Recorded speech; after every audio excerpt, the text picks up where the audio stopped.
might be an issue in the game itself.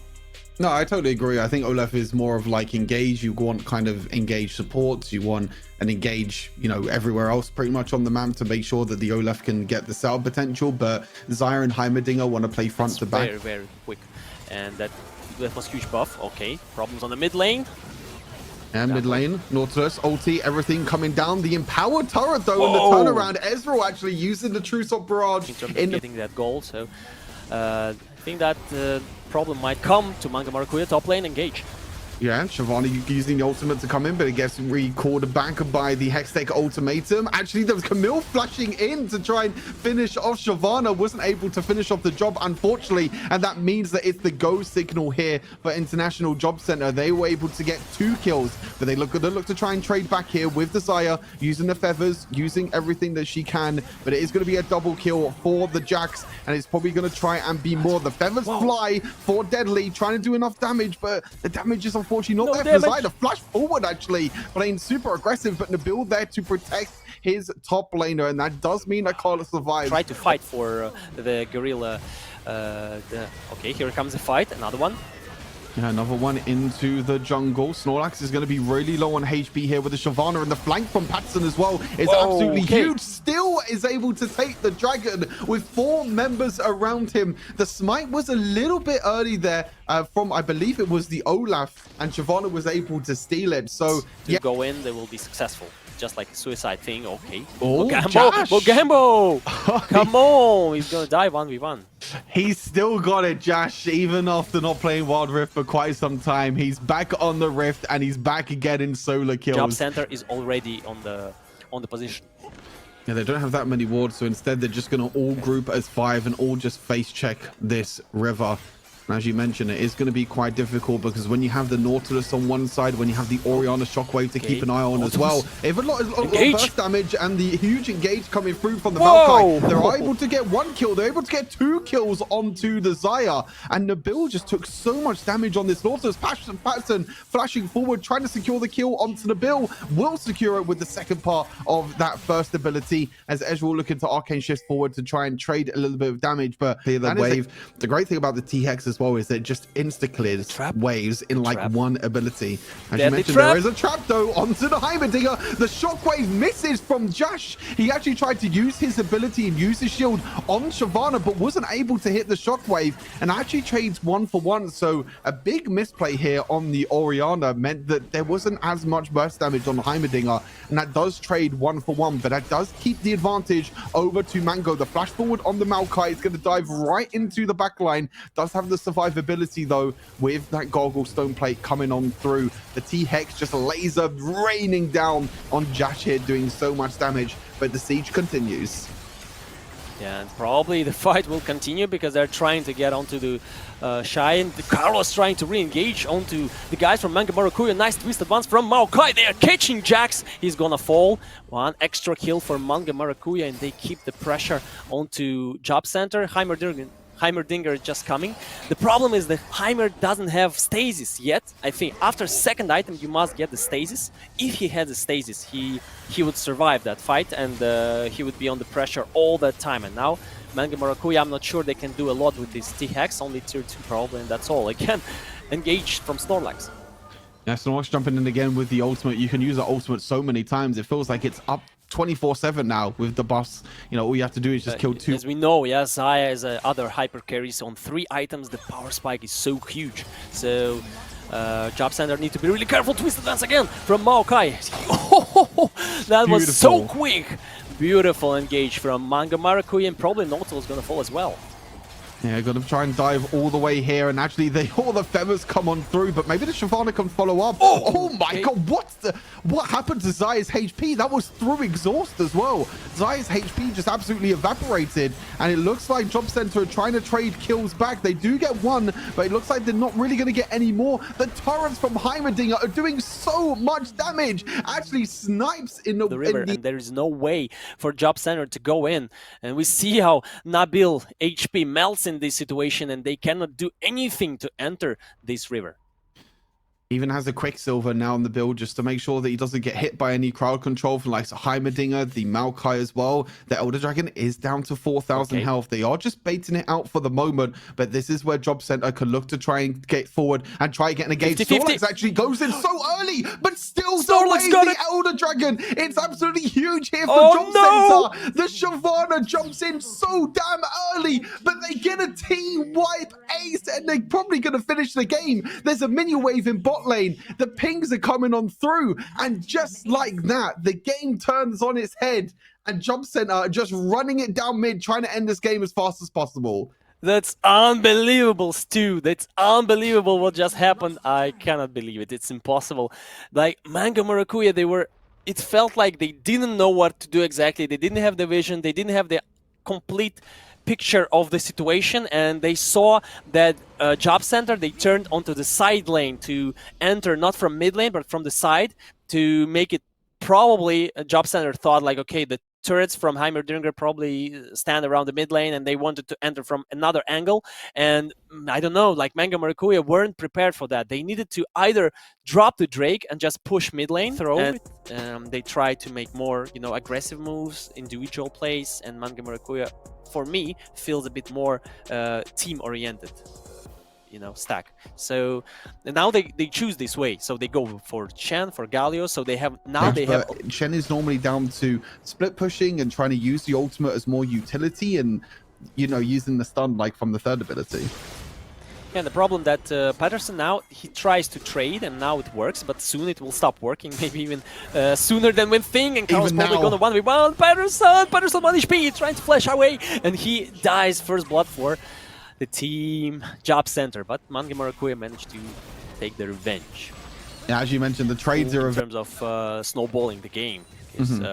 Also the fact that she has this engage from Vi here on the mid lane will attempt to secure the kill.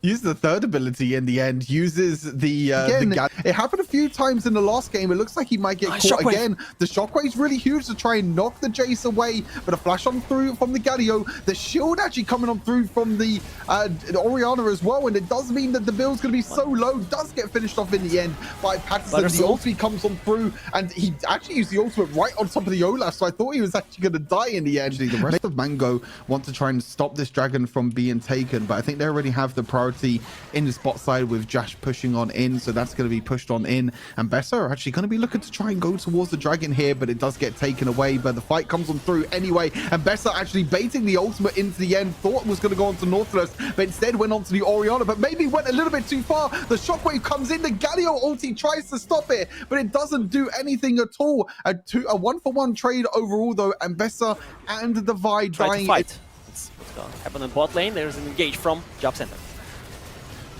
Chain of Corruption comes through from the Varus, and straight away just gets completely locked down. The Shockwave as well from Fine God, and Jobcenter have come here to play. The Piercing Arrow going to be coming on through, trying to get the snipe, but no, Orianna at the end. Going to get 1 kill, maybe going to get 2 kills. They're all so low. They're all blinking health bars. The Piercing Arrow comes on through, and the snipe from Jash is able to get the kill in the end.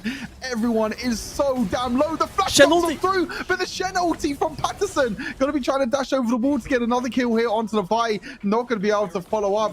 What an absolute fiesta in the bottom. That's the way it's called. So engage on the top lane. Again, they're trying to punish Snorlax, and this time they go successfully for that. Olaf tries to get everything onto Antonio, but he's unsuccessful in this spot, and he will get punished for that. Double kill for Mogamba. Yeah, double kill for Jace, and there seems to be a fight happening in the bottom side of the map. Jace is extremely low on HP. Okay, nice. So Bessa jumps on through. The Olaf is probably going to try and get 1 more kill if he can. The dive is going through for so long. The accelerated shock blast there from the Jace finishes off 1, and they get another. That's 4 kills in quick succession here for Mango. And Nabil is going too aggressive on the river. He cannot do that, and Binding hits. Nice ulti from side of Nautilus. Shockwave hits Antonio pretty hard, and there might be a re-engage from Jobcenter right now. Antonio needs to be really careful in this spot with the arrows from Varus. And Mounting Drake is up, and the problem is that Ambessa is very low HP. Oh wow, Orianna! That was really Extremely dangerous play from Oriana, and here might be too much aggression from the Manga Maracuya side. You can see here that the counter gauge is coming on through. The engage tried to come on through there. As you said, a bit of over-aggression here from Mango. They got one kill. They didn't really need to take that fight. They got a really good pick here onto Oriana. They were able to hit that dog binding and get so much more. But now, both teams trying to play around this objective. It's going to be really, really huge. The ultimate comes in from the Ambessa, but the lockdown is there. The gargle stone plate actually from Ambessa, keeping her alive for a little bit longer. But that's only ever so slightly a little bit more. And that means that the Jace also goes down. The Oriana goes down. Yeah, now there is no pressure from Carlos. So if they will be engaged in mid lane, they can easily do it with Shen ulti. And Jobcenter won't be able to punish in any way. Just and there like is an this. engage. Yes. And just like this, as soon as you call it, the engage comes on through. The Shen actually taunt misses onto Nautilus. Vi survives on 1 HP. The Shen flashes down and Bessa's flashes down. And now the entire engage might come in, but Nabil is all by himself. And he gets caught out again. And that is his kill over to Mango. It looked like Mango was not able to get anything from that. But Nabil just going a little bit too over-aggressive when his Vi was back into base. And that was really too much. She kind of just puts her pool down and just kind of prays that people step into the pool.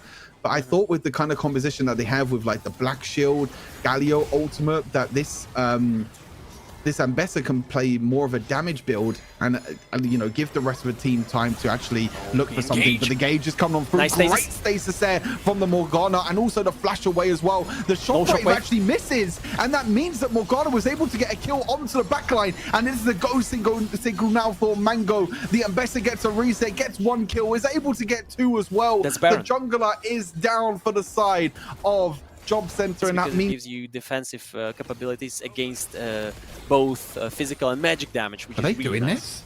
They're trying to burst down this Elder Drake as quick as possible. I mean, the Shen is going to be able to ulti in. It's down to 4,000. It's down to 3,000 already. Ambessa's going to ulti on in, but the smite comes through again from Snorlax. Game number 1, it was the smite still. Game number 2, it's a smite secure from Snorlax. The Elder Drake again goes in favor of Jobcenter. The decision is so difficult. You just have the Ambessa now, but Ambessa's not really a tank. I mean, that's really where the Twin Guard comes in handy. You were mentioning the Twin Guard as well with Ambessa before. If you're in combat for such a long amount of time, oh my god, the piercing arrow nearly one-shot Morgana. I think Morgana's on legit 1 HP right now, but they already took the mid lane inhibitor. They are going to take the top lane inhibitor. That bot wave is pushing in as well, thanks to the Baron up buffed minions. And this is the way that you use the Baron buff. This is the way that you use the T-Hex. It's doing so well, or doing so much damage. They can even try and roam here into the bot lane, but they have such a huge wave that they're just going to try and end the game. They're going to try and focus onto Nexus. Huge shockwave from Fine God in the end. A double kill for Jash, a triple kill for Jash. He's not able to get a quadra, but Jobcenter secure game number 2. And a disaster for Mango. Second game in a row, Elder Drake becomes their doom.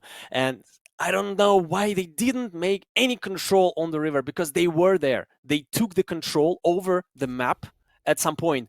And for some reason, for example, catch Ziggs with his Ruthless Predator and try to just one-shot the carry. Or Jace, for example, the same way. And I think now Mango has a really solid draft. They have a lot of... All change with every single ADC. I think it was something to do with like... it was the auto-attack spacing, like how the spacing works and how the auto-attack works. But enough about ADCs. It's actually the Renekton getting caught up in the top side. The ulti comes on through. First blood for the Xin Zhao and first blood for the side. Jobcenter. I keep forgetting their name. Yeah, and here comes the engage. Back, though. Yeah, Mr. Solobolo is gonna fall in the mid lane. Again, he gets caught. What is happening? Thought that, like, 4 years ago, that when this game came out, we would have 120 champions now and some really awesome skins and just everything in general. Solo kill in the mid lane. My god, misses the shock blast with the acceleration gate, but it was a bait to use his spell shield damage that you're able to deal. But it's just not enough. He can't get the solo kill. Okay, nice catch onto Jace. Okay, Fine God must. Wait, he's gonna live! Oh, he lives! Impossible. And he gets a kill. Stuff here, they could have managed to be more careful at some situation, and they chose Dragon this time. Aggression from Garen Magembo is gonna fall, and the tier 1 tower falls as well.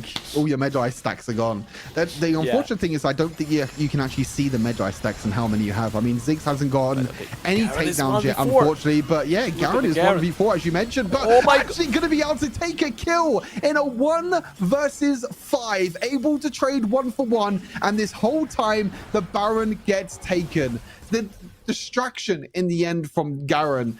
They're playing a 1-3-1 at the moment. Jobcenter, they're using that T-Hex in the mid lane, trying to take that mid lane tower. The great thing is they are playing Ziggs as well, so you can just use the satchel charge and just take towers 1 by 1, and it's exactly what they're doing. It's a desperation play here for now for the side of Mango, but meanwhile on top side, Fine God is going to take another tower. It's 2 inhibitors down. Mango were able to get 1 kill onto Snorlax, but I still don't think it's enough. 2 inhibitors down. They're going to try and create pressure in this mid lane. They need to defend this tier 3 tower in the bottom side of the map. Need to go in. Huge accelerated shock blast does so much damage here to Morgana. The T-Hex is trying so much. They're actually going to probably get another kill here onto the Jace. Actually flashing forward, gets a kill onto the Jace, so they're able to get 2 kills here, but the base has completely fallen apart. Yeah, that's insane moment for caught out there potentially, but just doing enough damage to Ambessa, which forces Ambessa back to base. Yeah, and there is an engage from Nabil. Nice ultimate. Here comes tons of damage onto Wexy. He tries to survive at any cost, but it's impossible because of ultimate of Garen. Catches him. Antonio in the middle, using his stasis, trying to get this damage done. Jobcenter is destroying Manga Marikuya over and over, and there are 3 people, but deadly. Severe damage. Nice damage from Severe, but it's not enough to kill all the members of Jobcenter. To get out on this map in time. It's 4K. Gone. The Baron's just gone. Ultimate on Renekton, the Baron is gonna be gone, and then there is no chance to contest that one. The Patterson needs to run away, but he tries to go all in onto Ziggs. Ziggs flashing away, he tries to survive, he has the stasis and buys enough time for the team to come, and then the problem comes onto Snorlax. Manga Marikuya trying to deal nice damage onto Snorlax, and probably Silver gonna get it. Okay, 3 kills for Mango. There is a chance, they got a chance to get an Elder Drake and maybe stall the game further. They just needed to disengage. That's all that they needed to do there. Like, just take the Baron, disengage. Yes, you can let the Ziggs die, but that's totally fine. Just don't lose 3 members of your team. And as you mentioned, that's probably going to be Elder Drake now over to the side of Mango, and it might give them a chance to stall this game and get the items that they need. And suddenly this gold lead that Jobcenter HP back, but Jobcenter meanwhile can try to go and burst down Baron, but here comes engage from Vexic, an ultimate from Ambessa, right onto target. Nice one here. 1 for 0 trade. Good way. And what Snorlax is doing here, Snorlax! That was a strange flank from his side, and he will definitely fall down here. And there is a chance for Mango to turn this game around. If Garen won't take the tower on the bot side and won't kill Patterson, everything will be fine for Team Mango Marikuya. And Patterson chasing down Garen for Elder Drake and push up a fight here, and the question is, can they take down Jobcenter in this situation? And here is coming an engage. Snorlax getting caught and destroyed within a second, and Carlos managed to get away, but T-Hex is very aggressive in this situation. Mango Marikuya trying to chase down. Carlos is really low on HP, and Mango are trying to finish off the game. They're getting down. Nabil and Carlos will fall as well. Very low HP Josh, and Find God survives, but it's not possible for them to stop Mango Marikuya from taking down game number 3. And it looks like game number 3, we are going to be going to game 4, chat. Mango being able to come back from a 10,000 gold deficit. The game looked in the hands of Jobcenter. Everything was in the favor of Jobcenter. There is no way that Mango should have been able to come back in this game. Jobcenter took Baron. Early game, if Mango will, put some pressure onto her. Yeah, I think in general, the stars need to align. As you mentioned, you need to have either your mid lane or your top lane being pushed in. You need to have advantage in them lanes, which... we tower, so basically, or maybe Snorlax might be too aggressive here. Oh. Okay. Yeah, the Darbind is going to come on through. The first strike does proc as well. Maybe Nabil might get a little bit caught out, but does use a Twisted Advance to go in. And the Galio is extremely low. A great counter strike from the Jax. Actually stuns the Corki, but it's a 1-for-1 trade. And just overall, the damage is not there. Renekton actually going to flash on through. Patterson flashing in to try and secure the kill. Oh, has to use the flash away there, Nabil, to try and survive. Overall, the damage is just not there. I mean, it was a great pick in the end, and level 5 does come in, but the Snorlax, the flash came in way too early there from Snorlax, and it just allowed Ambessa to flash away to safety. I think all that he and Jobcenter are trying to go on through and trying to get the objective here. There's the package straight on through. You were talking about it, but a great chain of corruption afterwards from Jash shuts down the Corki in its path, and the counter engage still coming back on through though. The Galio ulti with the Ambessa is going to dive in onto the back line. Another trade back and forth, and it's a 2-for-1 at the moment in favor of Jobcenter. You talked about that Corki package, Coldstar, how it can make a huge difference. Yeah, I agree with you totally, Stu. They got a lot of pressure now on the map because they got a lot of plates and they got a lot of gold for Jax, and which will be really strong on side lane. Here comes ultimate from Vexic. Oh, there's a big problem for Vexic. He will definitely fall down here on bot lane, and the tower will fall as well. Snorlax, nice damage from Mangambu. He's trying to take down Morgana, but it's not possible. She's flashing away top lane. But for some reason, they were just a little bit off. Oh, here comes Patterson trying to kill Jax. Carlos, he can actually kill Renekton, but flash away in barrier instead. Galio unfortunately dies on the other side of the map. Renekton, in the end, really fast with Morgana having these Leandris. Wait a second. Gonna fall. There is a package. There is a package. Here goes the fight. And Corki is in the middle. Ultimate from Galio won't save Corki in this situation. Ambessa tries to ult and go in. All in from Mango Maracuya is probably not gonna work. Meanwhile, Seaver is dying against Jax. And Galio is the only one standing. He's gonna fall as well. It's an ace for Jobcenter, and they gonna finish the game and the series right now. That's all it took, was one decision. They were disciplined throughout the entire game, but that one decision to go for that Baron. No vision at all for Mango, and no games left to spare. Jobcenter, they're emoting away here, Jobcenter. They're gonna finish the series 3-1 in the end. Mango doing well to come back in the previous game, but again, like, wow, what a great decision there from Jobcenter to go from that situation of we're going to play discipline the whole game, we're not going to take any objectives, to suddenly hit the go button. It was so quick. Like the observer even struggled. It was like, wait, the Baron